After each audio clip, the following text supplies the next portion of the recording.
Partons tout de suite en Israël, à Jérusalem. Vous retrouvez Igor Saïri, vous êtes l'envoyé spécial de BFM TV sur place. Vous avez pu rencontrer l'un de ces journalistes d'Haaretz, le quotidien, qui révèle cette affaire. Que vous a-t-il dit ?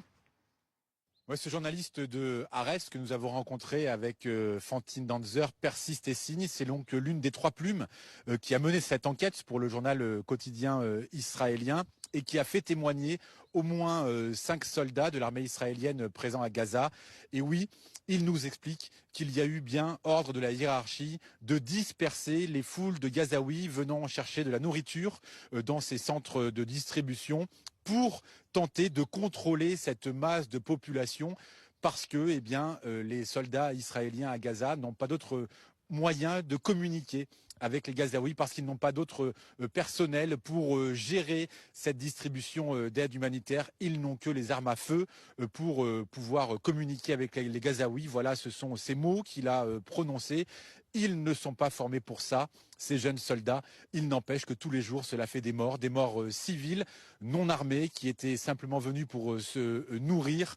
Ces 400 de distribution à Gaza, sur une période aussi courte, ne peuvent mener qu'à ce chaos et qu'à ce drame. Et non, Benjamin Netanyahou et Israël Katz n'ont pas raison de dire que ces témoignages sont faux.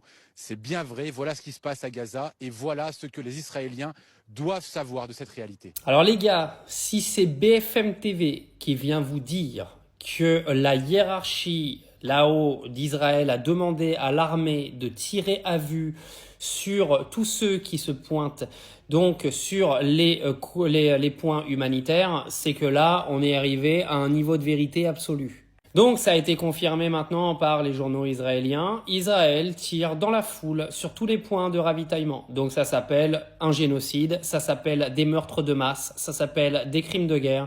Et tous ces jeunes soldats qui font ça, ils ont beau être jeunes ou pas jeunes, devront tous répondre soit devant la justice ou soit devant leur karma une fois que tout ça sera terminé. Donc là, arrive un moment, on ne peut plus se taire. Il faut que cette vidéo, là, vous la prenez chez moi, n'importe où, je m'en fous. Moi, je suis pas là pour faire des vues, je m'en carre le cul.